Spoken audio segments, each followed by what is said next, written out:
One of my most talked about issues with 1,000 views on our episode when we talked about spanking in our schools. We actually talked about spanking. Then back in 2022, we focused on spanking in our schools for back to school month.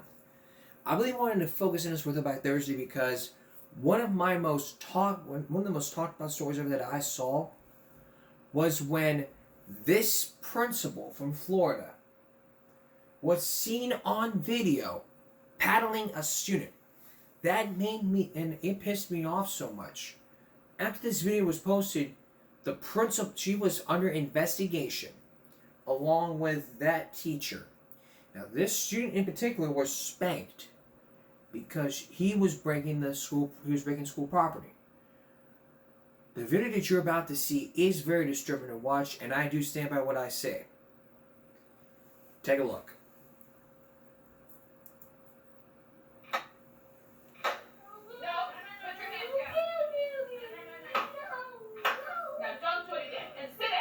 That is Central Elementary School Principal Melissa Carter using a paddle to beat a 6-year-old student as Cecilia Self, a clerk at the school, holds the girl's hands down.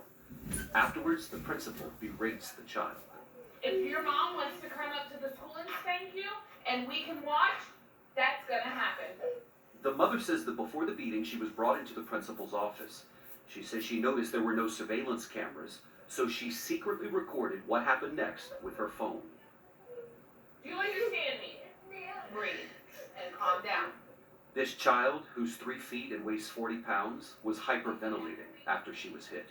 The mother spoke to CBS Fort Myers affiliate Wink News, but she didn't want to be identified. Con el odio que le dio a mi hija, o sea, fue un odio que realmente yo nunca le había dado a mi hija como ella le dio. Yo sacrifiqué a mi hija para que todos los padres se den cuenta lo que están haciendo en esta escuela. The mother says she felt she could not intervene and stop the beating because she is undocumented. At no time did the mom get permission for anyone, including the principal, to paddle their child. Brent Probensky is the attorney representing the mom. There'll be a lot of people who watch the video who don't understand why the mom didn't step in and say, stop doing this to my daughter. Do you know why she didn't? I asked her that question, why didn't you stop? And she said she was frozen with fear. But isn't it human nature to just want to step in to protect the child in that moment? I think so. I think it is. I think the mom was intimidated. The mom didn't expect this to happen. It happened very quickly. And the mom said, I was so astounded, I was so shocked, I was just frozen for a few moments when she was paddling my child. Corporal punishment in schools is legal in 19 states of the U.S., including Florida. According to Probensky, 20 of Florida's 67 counties allow corporal punishment, but it is not allowed in Hendry County, and that's where this happened.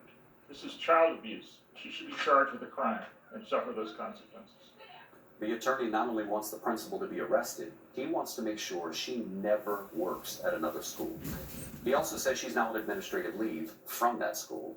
He also told us the state attorney is investigating. Our CBS affiliate in Fort Myers is reporting that the Clewiston Police Department has investigated. I want you to know we called the principal and the clerk, but we couldn't reach either one of them. David Begno, CBS News, New York.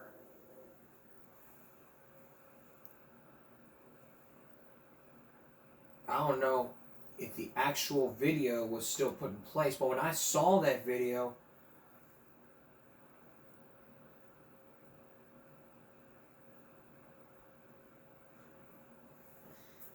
it just basically got underneath my skin.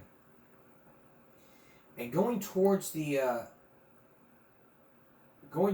what happened, here's another clip.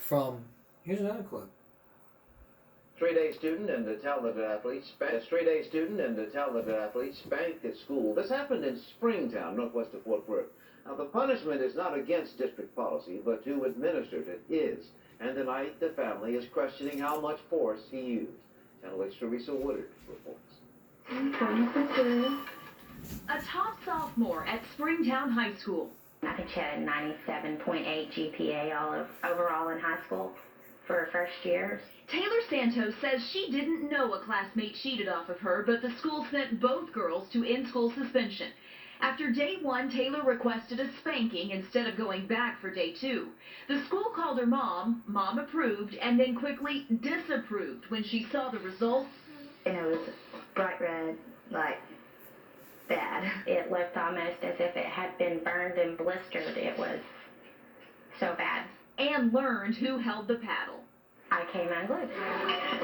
A woman was in the room, but a man swatted Taylor, even though district policy clearly states corporal punishment can only be administered by an employee who is the same sex as the student. I still have welts on me today.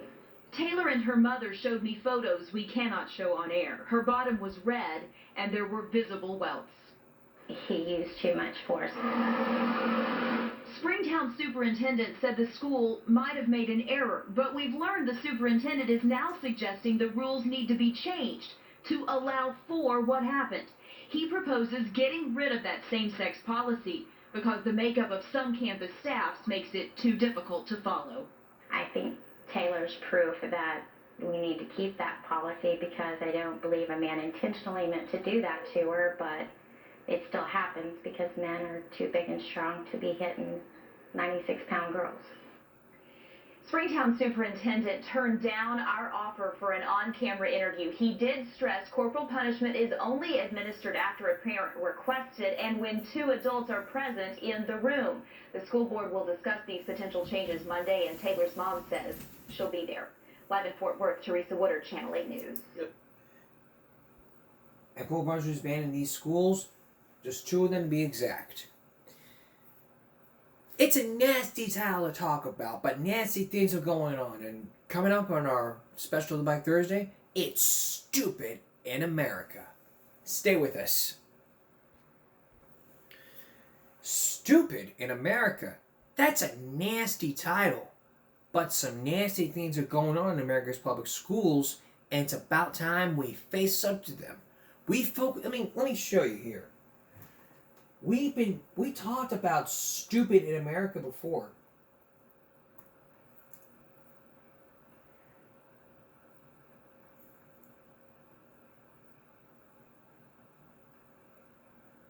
Back in February, Stupid in America Part 1. Here's a clip. Hi, and welcome to the show. There is now new developments into the Ridge Lake Elementary School shooting.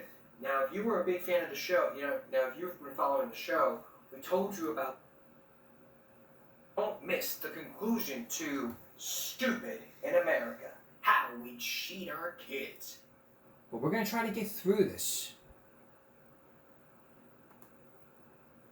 And like I said, there's nasty things going on in our schools, and we're going to face up to them. Here's John Stossel. We see so many movies showing us wild kids. Kids arriving at school doped up. Who is Joan of Arc? The movies tell us the kids are stupid. Noah's wife?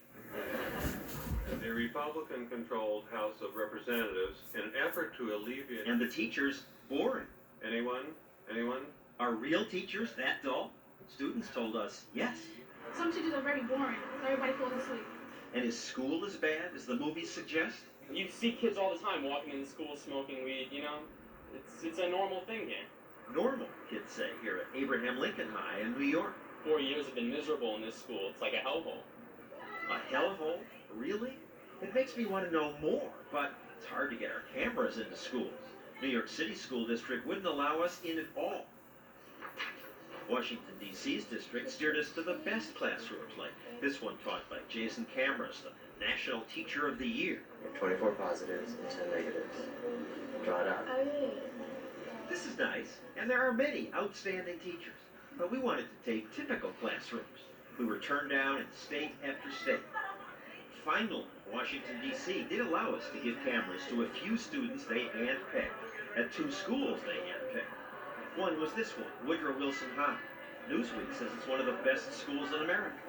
Yet what the students taped wasn't confidence-inspiring.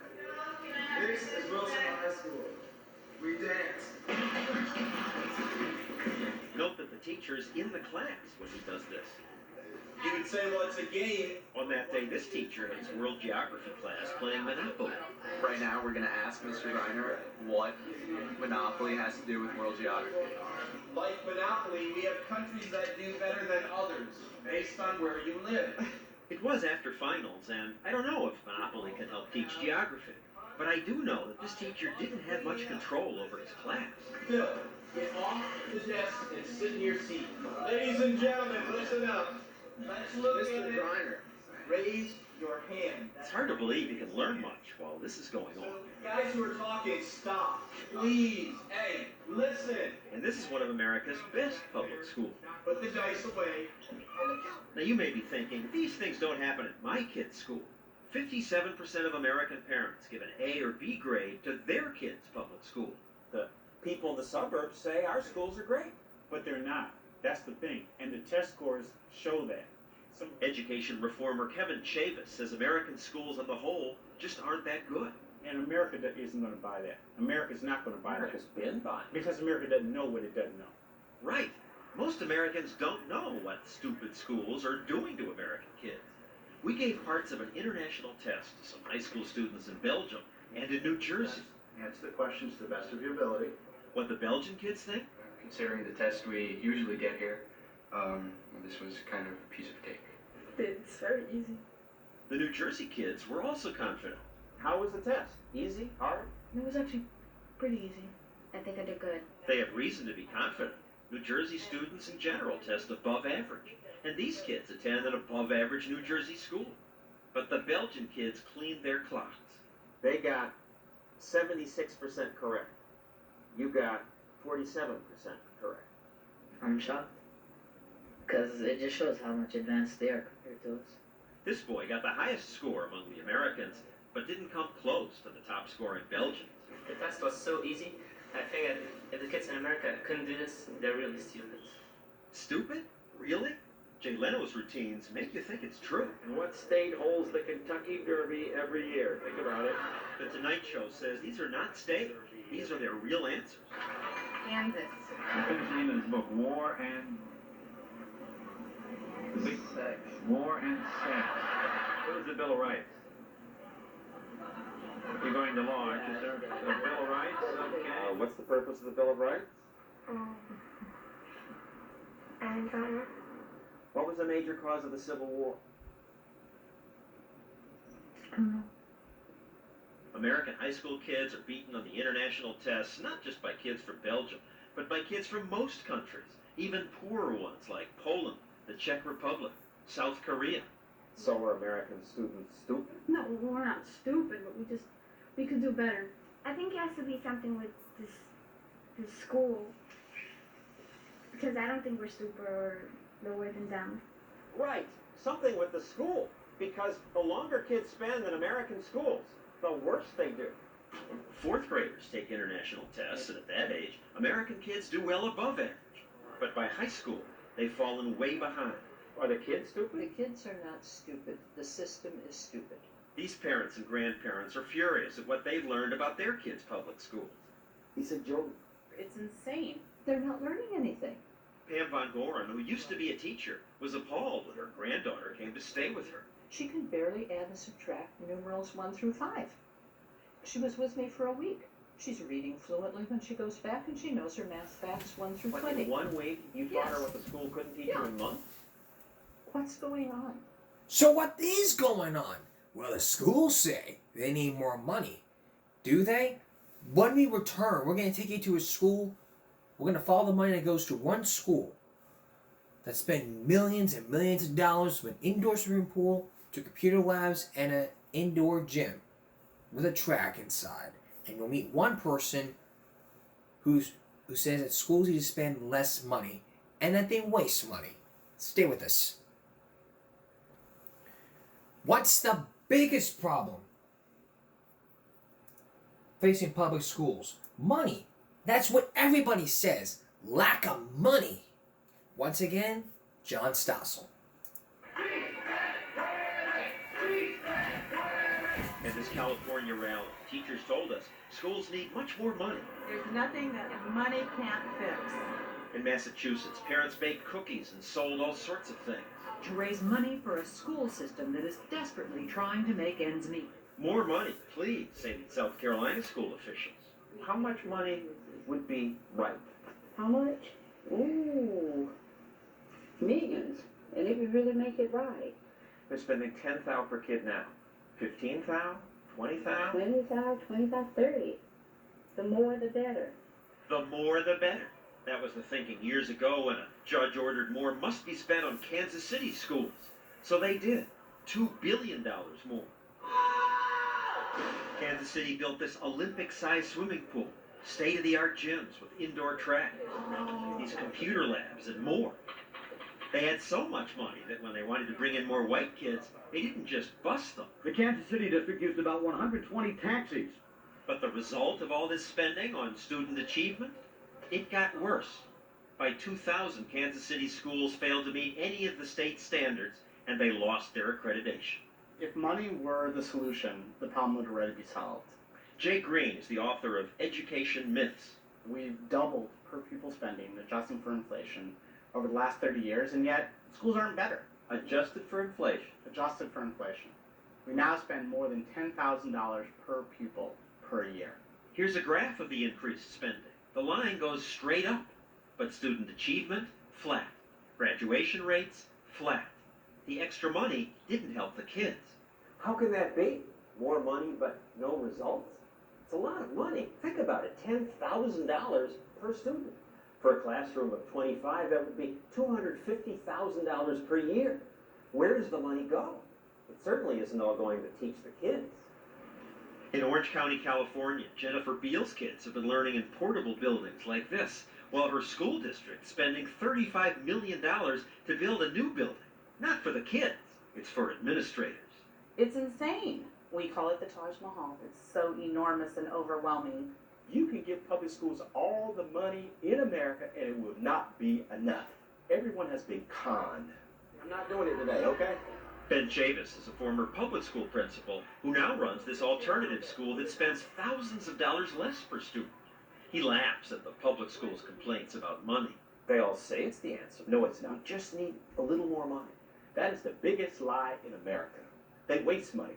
To save, Chavis asked the students to do things like keeping the grounds picked up and setting up for lunch. We don't have full-time janitor. We don't have security guards. We don't have computers. We don't have a cafeteria staff. Thanks, Dominic. There's no pool or world-class gym. Hey, on your mark, get set, go! For gym class, his students often just run laps around the block. If you come to school, you're going to have the advantage over everyone else.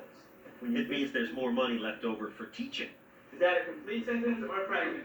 Even spending less money per student, Chavis pays his teachers more than public school teachers get. His school also thrives because the principal gets involved. Chavis shows up at every classroom and uses gimmicks like small cash payments for perfect attendance. Do you come to school for the money or do you come to school to get an education? And the money! Since he took over 4 years ago, this school has gone from being among the worst in Oakland to being the best. His middle school has the highest test scores in the city. You boosted the scores from where they were by spending less money. It's not about the money. But what about kids who come from broken families, poor families? Give me the poor kids, and I will outperform the wealthy kids who live in the hills. And we do it. PR. Other spunky independent schools do well with less money, like this one in South Carolina run by Teresa Middleton.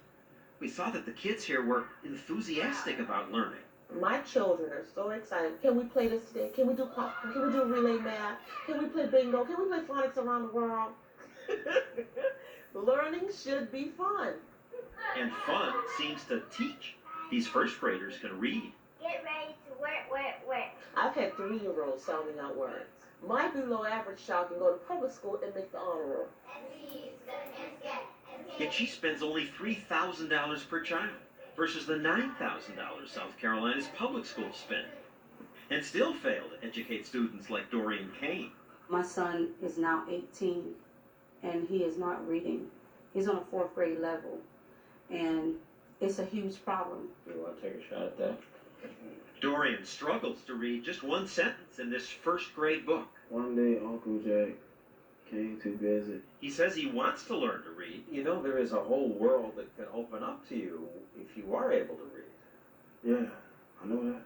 Did they try to teach you to read? From time to time. The test results back. Gene has been after Dorian's schools for help for years. You have to beg. You know, whatever you ask for, you're begging because they have the power. Now, they've had meetings with you to talk about your son. Yes. Here is one of them. Good morning, I'm Fred Stevens, Director of Programs for Exceptional Children. This is where some of the money goes to educational specialists, the Director of Programs for Exceptional Children, the school principal, a resource teacher, a gym teacher, the school counselor, and the district's special ed coordinator. But they hadn't done much for the boy who can't read. Have you had the opportunity to counsel with Dorian? Well, first of all, I really hadn't had the opportunity to really counsel with him. I'll be frank with you. The principal said Dorian was doing well.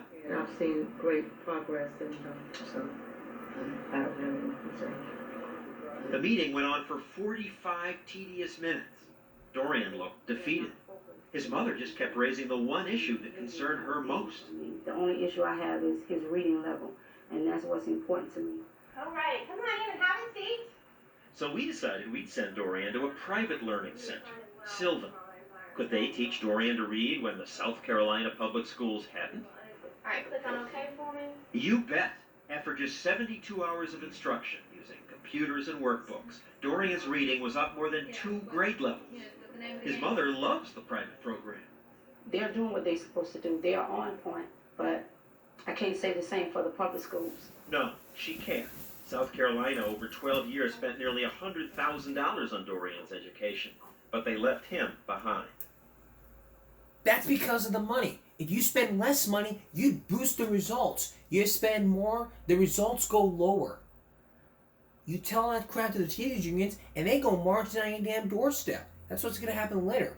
But when you return, what if schools get good results or just flunk out of business? What happens to those kids in those schools whenever they just close or go down? John Stiles is going to explain when we come back. Stay with us. During our story, if you're a parent with money, you have choices. You can either pay for a private school or buy into a neighborhood that has a better public school. Like we talked about, you have to go where you're zoned. John Stossel continues. Kids, wait. A real estate agency even runs commercials about it. Anyone know the student per teacher ratio in your classroom? They show a mother-to-be desperate to find a good school. She's crazy. No, she's not. In San Jose, California, parents want to get their kids into Fremont Union schools. They're so much better than neighboring schools that parents sometimes cheat to get their kids in. What's cheating? Pretending to live in the district when you don't. Inspector John Lozano goes door to door to check if kids really live where they say they live. Is, here? Yeah. Really? Oh, great. Nice to finally meet you. How long you guys been here? Then Lozano says he still needs to look inside the house to make sure she really lives there. I don't mean to embarrass you, so... He sounds nice, but think about what he's doing. The school district police go into your daughter's bedroom. He even goes through drawers and closets if he has to. Well, we have a computer, we have some 17 magazines, we have pictures of the student and her friends on the wall. This girl passes. I was looking for... But the grandmother who listed this address is caught. People who answer the door say she doesn't live here. She says that she lives here, and that her grandson's going to live here with her. That's so they can go to school at Homestead High School. Oh, I have 2. Yeah. And caught. She's definitely caught. 2 days later, I talked to the grandmother. I was actually crying. It's kind of creepy that they force you to go to the black market to get your kid a better education. I was crying in front of this 14 years old. Why can't they just let parents get in the school of their choice? Why can't they? Changing schools can change a child's life. Patty Bauer's kids were stuck in a public school that wasn't teaching them, but then they got McKay scholarships, which let them attend this private school that works with kids who have special needs. They would invite... Joey has been brought up 4 grade levels in reading. Alan's gone from C's and D's to being an honor roll student. But last week, a Florida court killed a similar choice program, and Patty fears her kids will soon be forced back into public school. If they take the McKay scholarship away, I don't think I'm sorry. I don't think Joey will finish school. Why can't she choose her child's school? Most countries that beat America on international tests give parents that choice. There were a few people who got very, very high scores. Here in Belgium, the government spends less than American schools do on each student, but the money's attached to the kids, so they can go wherever they want, to a state-run school, or a Catholic school, or a Muslim, or Montessori school. Because of their choice, it makes it a lot harder for schools because there's a lot of pressure. Kate van den Sabel runs a state school in Belgium.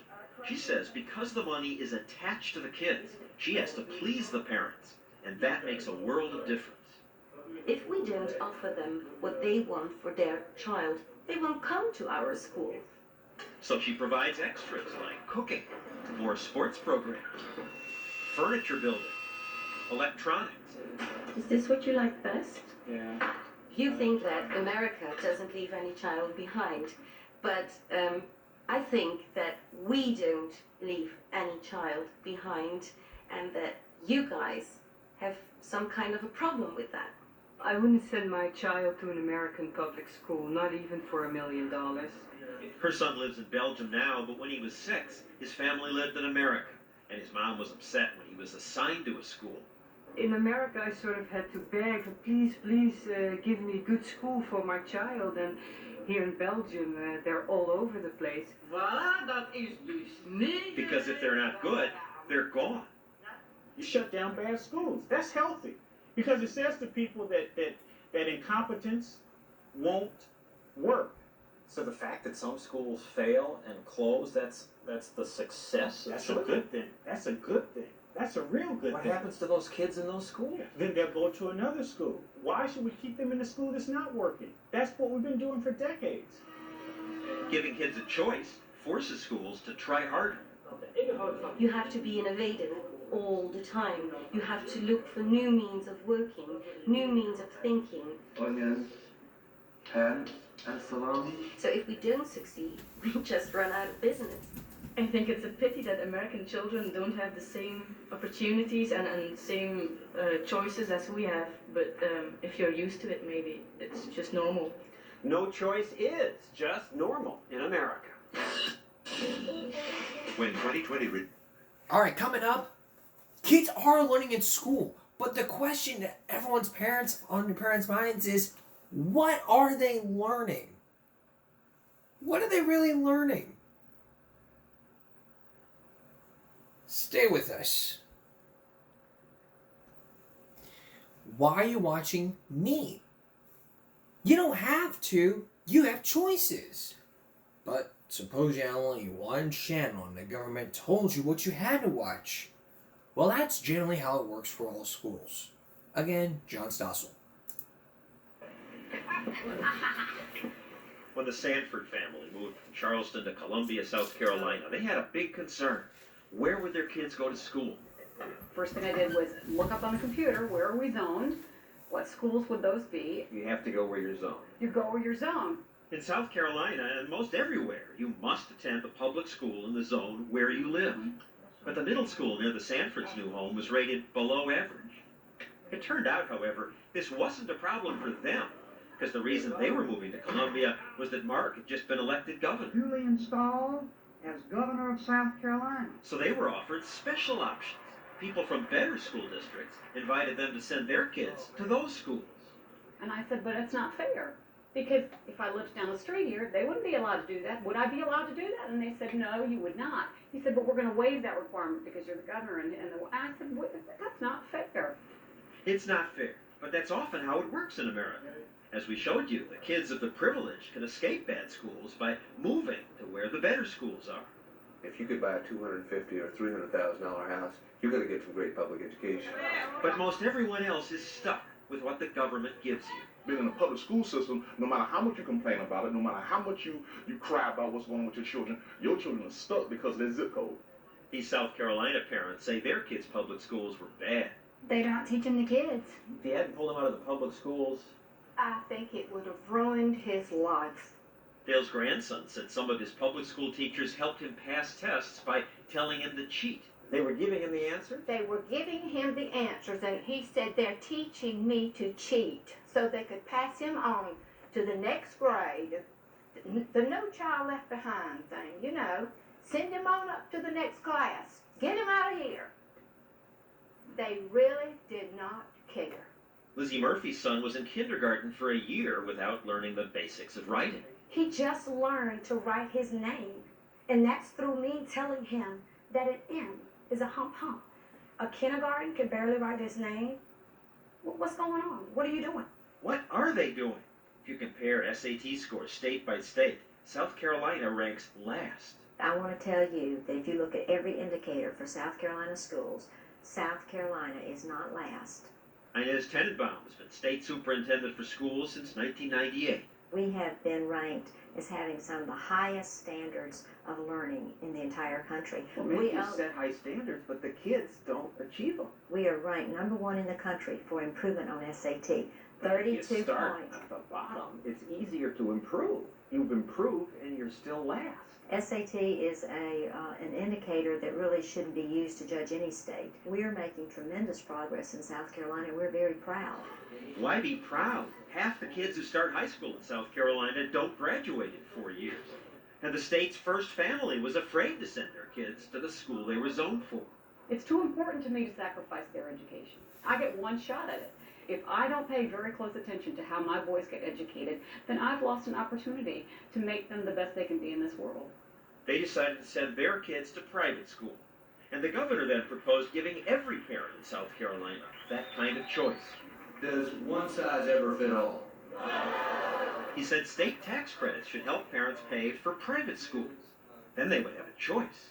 Choice is external pressure. The public has to know that there's an alternative there. It's just like, you know, do you get a Sprint phone or an AT&T phone?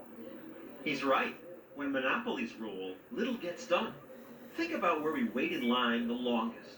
At monopolies, the motor vehicles department, the post office, or the extreme example, the former Soviet Union.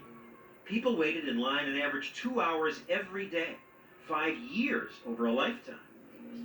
In this Moscow restaurant, I waited endlessly while waiters sat or talked to each other because with no competition, there's no incentive to wait on me.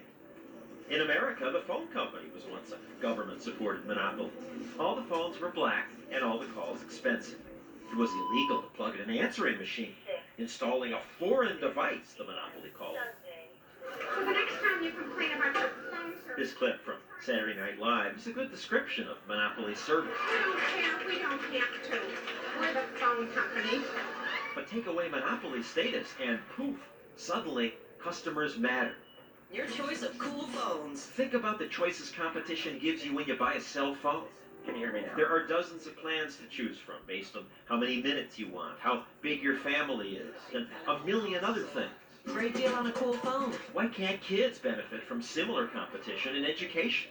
People expect and demand choice in every other area of their life. Letting parents choose, he said, would encourage schools to compete.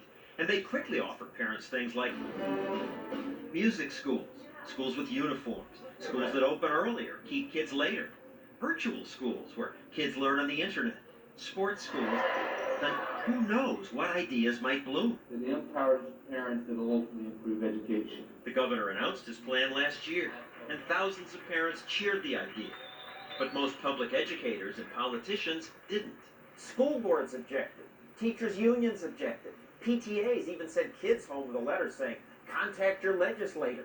How could we spend state money on something that hasn't been proven? It would decimate public education in South Carolina, and it's just not good for us. South Carolina's public schools are performing well. The teachers' union objects to any program that would use tax credits or vouchers to let kids escape public schools. They paid for ads that argued schools are getting better. Discipline is improving. Legislators voted down the governor's plan 60 to 53. The superintendent of schools was relieved. It was an unproven, unaffordable, and unaccountable plan. Well, it's unproven because politicians and unions won't let anyone try it. I think if you look at every indicator, you will see that South Carolina is going straight up in terms of academic achievement. We are not in crisis. We have a plan. We need to stay the course, and we will see remarkable success over the next few years. I hope so. Competition makes everything better. Without competition, there's no choice. Without competition, we wouldn't have T-Mobile, Sprint, or anything. But how much success can there be in a monopoly? The monopoly in one town could just fire a teacher that sent sexual emails to one student. The Dance in the Lemons when we return. Stay with us. Back to our story. If you were to build education blocks out of like Lego blocks, it'd be like layers of lasagna, but the teachers' unions would be right on top. And that's the one you want to stay away from, especially Nancy Vera. Now, I have a friend who knows her, but I'm not going to tell her name because I don't want her blah, blah, blah, blah, blah, blah. And then all of a sudden, it's like this.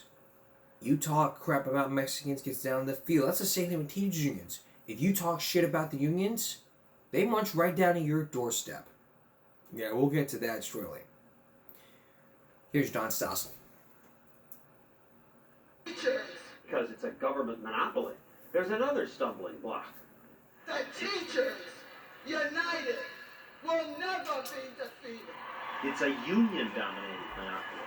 The muscle and the zeal that built our union is still with us.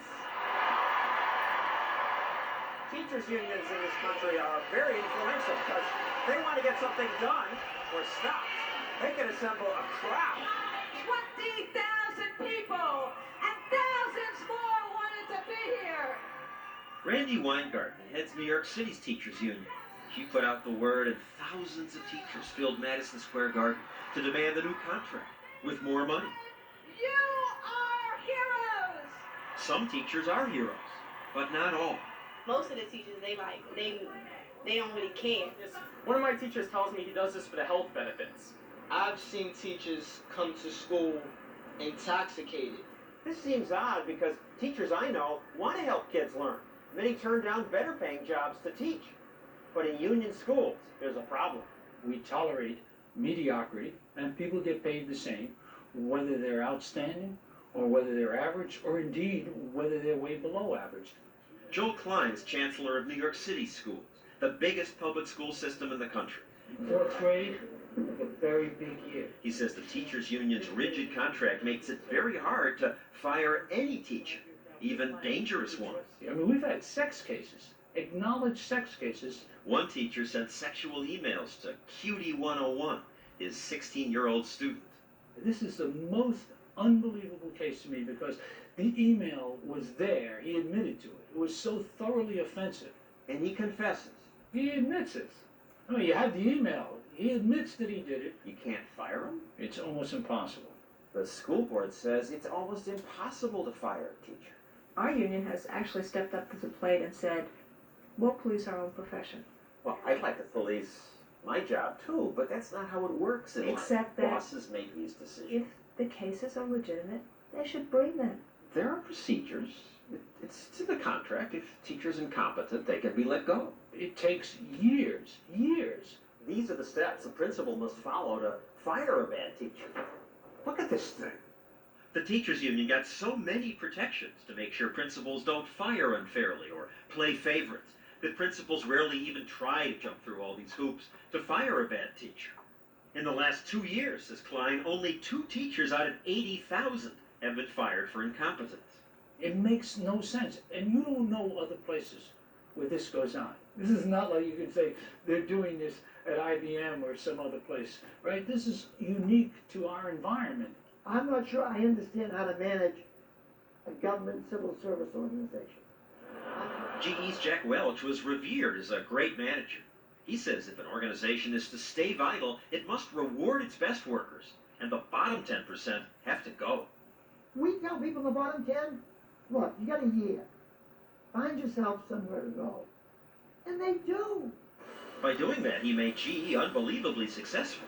But what he did at GE is forbidden at most public schools. We have a system in which we don't distinguish among people. And as a result of that, we don't reward excellence. Why don't you reward excellence? Because it's barred by the contract. Ah, yes, the union contract. Here it is, more than 200 pages of fine print. Union monopolies often create documents like this. It's not just 200-page contract. You got all these addenda that are incorporated into the contract. You're talking about hundreds and hundreds and hundreds of pages more. So it is a regulatory nightmare. So much so that he couldn't just fire that teacher who sent those sexual emails. Up, down, around, everywhere. We've paid him. He hasn't taught, but we have had to pay him because that's what's required under the contract. Paid him more than $300,000. Only after 6 years of expensive litigation were they finally able to fire him. Hundreds of teachers who the city calls incompetent, racist, dangerous, or guilty of sexual misconduct have been paid millions. And what do they do with those teachers? Well, they put them in the rubber room. That's what they call it. It's not really made of rubber, but it's a big empty room in this building and 4 other buildings around town. Because they don't want these teachers to get near the kids, so they just come here and sit, hang around, read magazines, waste time, and waste your money. They wouldn't allow us to take pictures inside while the teachers were there. Today, the city pays $20 million a year to house teachers in rubber rooms. Insane as that is, at the union rally, teachers told me they support the firing rules. What if a principal says, you're a lousy teacher, I want to fire you? That's not right. You prove it. You prove I'm a bad teacher. If you can't prove it, don't try it. Everywhere, unions resist the practice that made GE and other organizations successful. Weed out the bad. There aren't really bad teachers. The rules must stand, say unions everywhere. Wisconsin public schools are great schools. Test scores are up. The teachers' unions spend millions on ads saying the schools are great. There's an explosion of excellence in New York public schools. Since the schools are excellent, they say, don't mess around with our rules and benefits. Permit members to retire without penalty at age 55. Teachers would work uniform 6 hours and 40-minute days at all levels. Which is what normally happens in the private sector. Really? She says her teachers should work regular hours, but how many of you work a uniform 6-hour, 40-minute day? But the union is powerful, and a few months after our interview, Weingarten got a new contract. This is a really good day. Look at the smiles. In exchange for a 15% raise, the union made concessions. For example, they agreed to work 10 minutes a day longer. They say it will be easier to get rid of sex offenders, but it will still take all these steps to fire an incompetent teacher. Unionized monopolies like yours fail. In this case, it's the children who you are failing. We are not a unionized monopoly, and ultimately, those folks who want to say this all the time, they don't really care about kids. Those who criticize the monopoly don't care about kids? Oh, please. Nonsense. And the unions, well, they don't take criticism quietly. After Stupid America was first aired,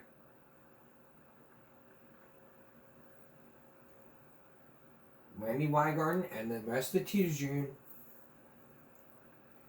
came marching down on the doorstep.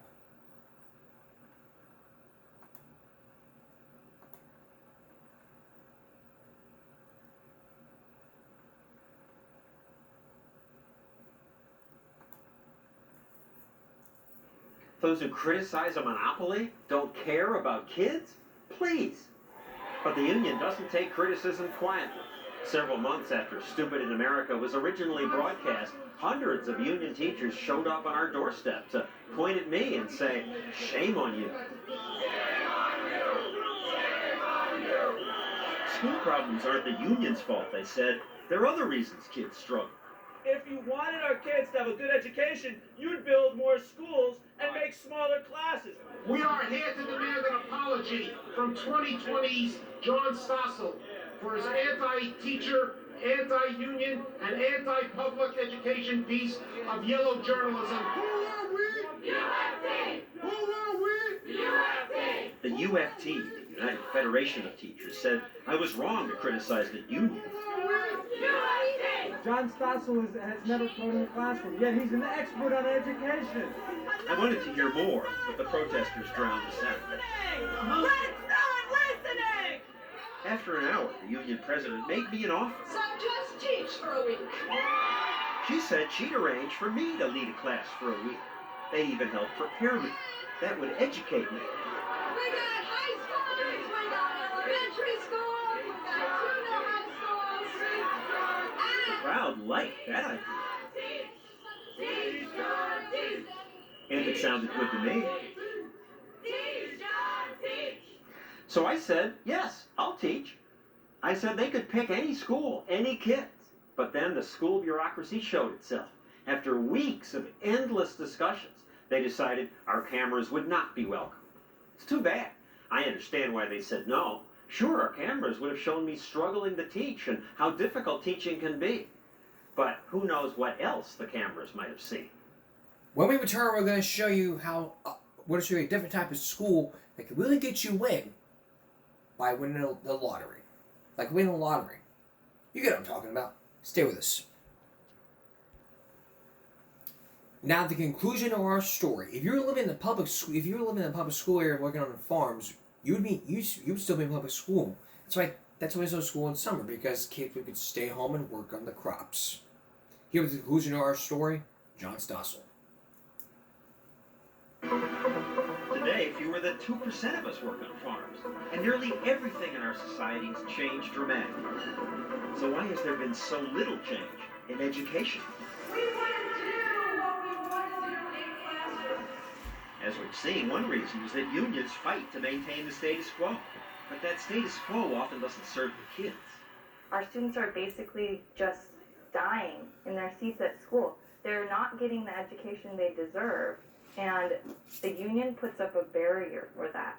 These San Diego teachers fought to make their schools charter.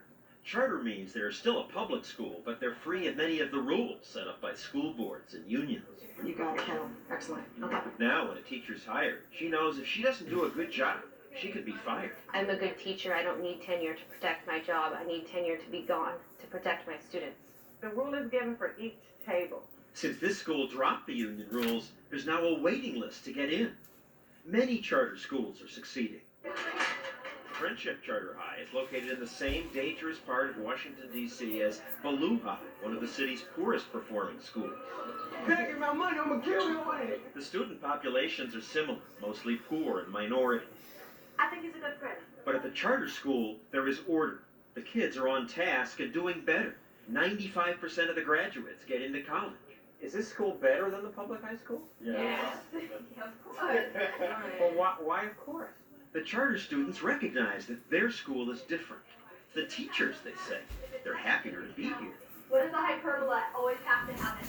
This teacher got Rashawn Miller interested in math, a subject she used to hate. What'd she do differently? She makes it fun. She makes it fun. Damn. Making it fun could help them keep their jobs. She's here because a third of the previous teachers were fired. I love teaching here. The best teachers make extra money. We can give bonuses. We can have Saturday school with pay. We can do summer school and reward certain teachers. The kids see the results. And people here care more? Yes, definitely. Good morning, get the jacket off, phone up. Friendship's principal knows if the school doesn't perform, he'll be held accountable. We can be closed. We can't settle for just being good enough. This makes charter schools innovative. And the teammate asks for help, what do we do? Yeah. This one keeps kids in school till 5 p.m. Hello? And teachers give kids their cell phone numbers. Hello? Hello, Miss Farm? And in the evening, every teacher must be available to answer questions. I had a question on the review sheet. Okay. I get phone calls at all hours of the night. Hello? Teachers say the kids call constantly. Hey, Christelle, what's up? So many kids want to get into those schools, the schools have to hold lotteries like this one. 358-1051. The suspense is unbearable. I pray that they're gonna pick them. So much is at stake. The winners get a shot at a better future. They spin the drum. Number 11. Look at that smile. Look at her smile. Listen to her delighted scream. But why do they have to win a lottery? If school money were attached to the child in the form of a voucher, every parent could take their child to new schools. Vouchers, no! Vouchers, no! But lots of people hate vouchers. No public money for private schools!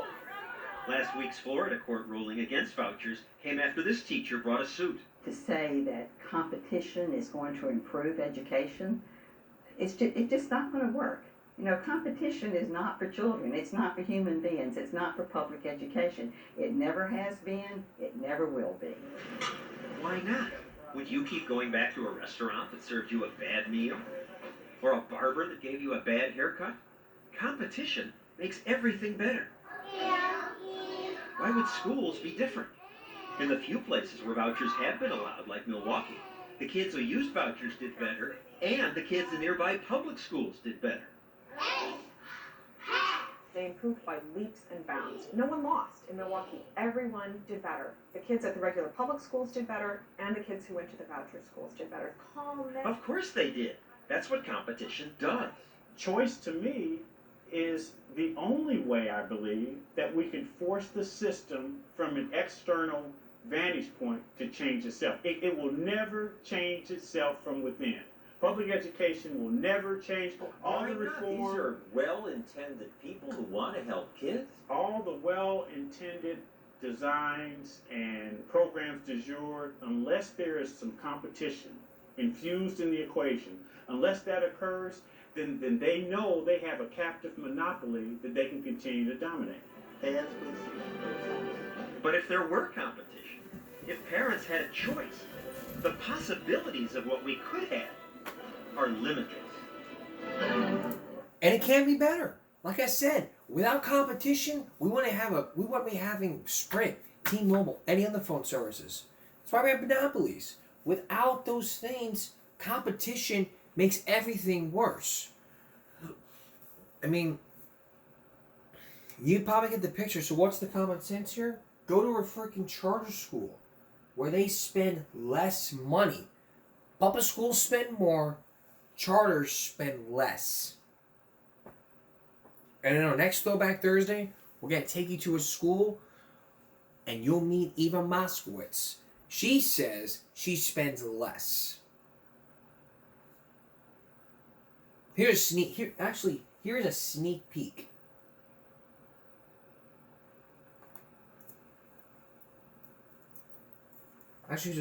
in our next Stupid in America. Stupid in America? Stupid in America? When it comes to education, maybe. The system where all the workers are saying we're doing a great job for our kids, and what we're producing for them is 8% success. Kids aren't learning, but school spending is through the roof. Why? What's gone wrong? The bureaucracy is what's wrong. It's the blob. It's the blob. And it is. It's like the reformers are up against Jabba the Hutt. It's the unions and the paper pushers. Let's destroy the system. Good. Bring on that creative destruction. Who would disagree? Teachers' unions disagree, and they're mad at me. And mad at reformers who care about test scores. City schools are terrible because of unions like yours. Our test scores are not what we choose to focus on. But how do you know if they're learning anything? I know my kids are learning when I look in their eyes. Give me a break. The Blob also opposes charter schools. Over my dead body, they're going to come to.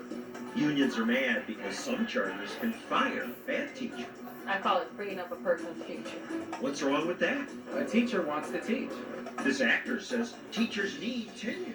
Why else would you take a salary? Why have tenure? Most professions don't have tenure. But at least now, there's some good news. At some schools where teachers can be fired, kids learn. Give us the worst school anywhere in America, and we'll outperform the other schools in 5 years. How good are the test scores at his charter school? There isn't even a word for it. But unions say such charters avoid the problem kid. No way! I love foods. But sadly, up to now, adult foods have won the show and made us stupid in America.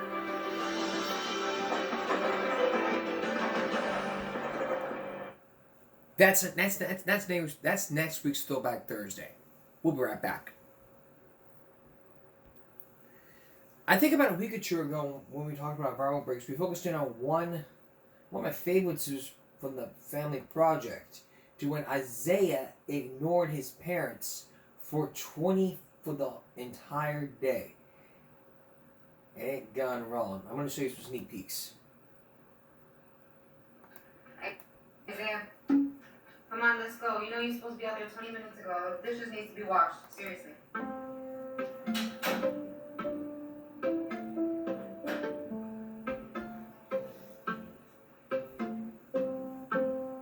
Moments later. Isaiah, seriously, you need to go out there and wash the dishes right now. I'm not playing with you. What the hell?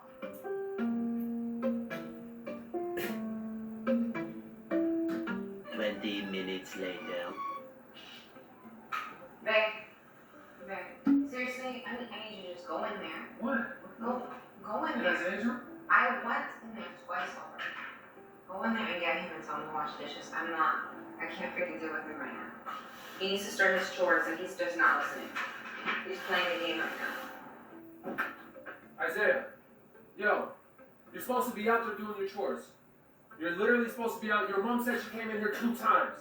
All right? Get your butt up. Go out there and do the chores. How many times does someone have to tell you something? You know what you're supposed to do. You know you're supposed to get it done.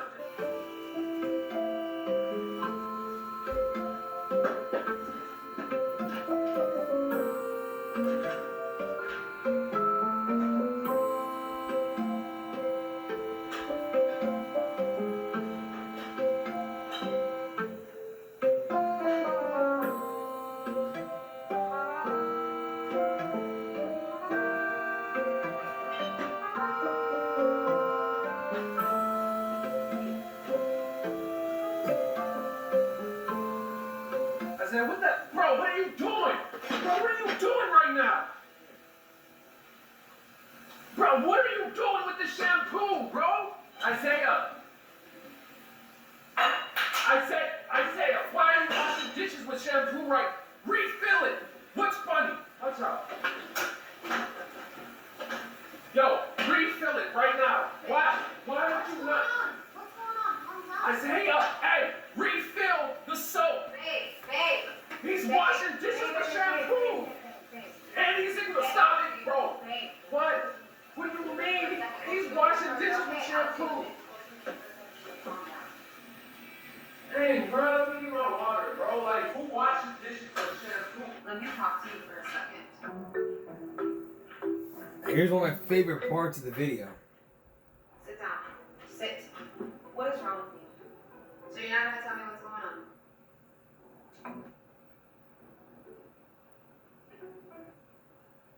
I'm over here trying to talk to you, figure out what's wrong. I am talking to you, and I am trying to stay extremely calm. Tell me what is going on. I need you. Yo, Isaiah, you're being disrespectful. He's being disrespectful. Go inside. Seriously, go inside the room. Why? Give me 10 minutes, babe. Dang, just go inside the room. What are you talking about? I mean, obviously, bro, he's ignoring you this whole time. I don't know what's going on with you, so you need to tell me.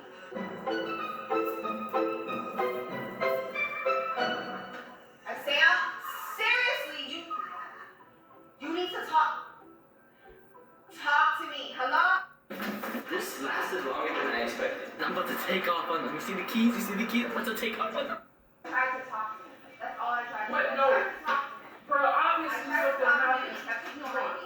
Here for like 3-4 minutes maybe, and I do not know what they're doing. Like, they're probably looking for me, but they don't know I'm here. What's up? Guys, they're looking for me right now. I literally saw them walk past. They're right there, I just saw them. You see them? They're right there. Yo, they don't know I'm here. Alright guys, they're coming. Yo. Isaiah, open the door, bro. Open the door now. Isaiah, open this door. Yo, open this. Hey, open the door. Isaiah, open the door right now. Isaiah. Yo, stop it. Yo. Open the door, Isaiah. I'm not playing with you. Open the door. Stop ignoring us. Stop ignoring us. Open it.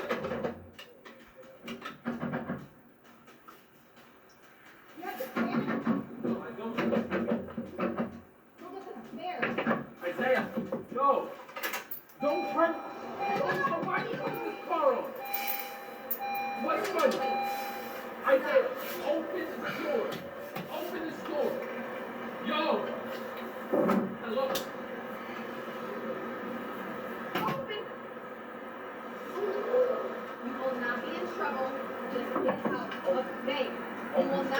trouble, just get up. Stop recording me. This is not fun. This is funny, Isaiah. Don't you dare put your hands on the shifter. Isaiah, you better not. Isaiah, what the heck? Isaiah, get out of the room right now. Get You out do not have a of the room. license. You do not have a license. This is not fun. You do not have a license for it. Open up the door. Isaiah, do not move this car. Do not move this car. That's not fun. Do not move this car. I swear to God, I will kick this window in. You guys want me to come out? The wrong window down. You don't even know how to drive a car. What do you got? I swear to God.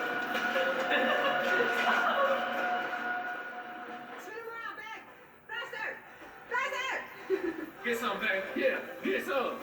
Get some. Ooh. This is what happens when you think you're funny and you want to ignore your parents. Oh, whoa. I guess the common sense benefit: do not ignore your parents. That's Giving Break for this Throwback Thursday. Tomorrow on the broadcast, we are continuing on with Survival Week from Survive. One of the tapes I have. Basically, to survive, this one father and son would have to separate. I'll see you then. Bye-bye.